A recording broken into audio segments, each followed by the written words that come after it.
आणि गणेश चतुर्थी गणपती बसवायचे म्हटले की पहिला प्रश्न असतो मुहूर्त नेमका काय आहे। आणि यावेळी नेमका मुहूर्त ज्या प्रकारे मिळालेला आहे पहाटे 4:50 ते दुपारी 1:51चा असा मुहूर्ताचा काळ आहे।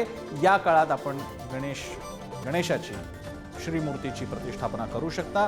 सोलापूरचे पंचांगकर्ते ओंकार दाते यांनी हे सांगितले।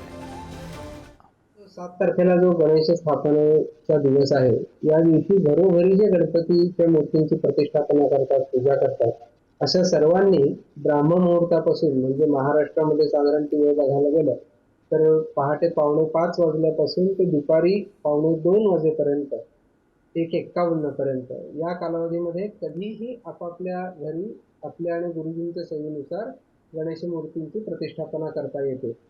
त्यासाठी भद्रा, विष्टी, शिवालिखितनुसार येणारा शुभ लाभ, अमृत इत्यादी शुभयोग किंवा अगदी राहुकालासारखा कालावधी यापैकी कुठलाही दोष किंवा शुभ मुहूर्त घेण्याची, दोष वर्ज करण्याची आवश्यकता नाही।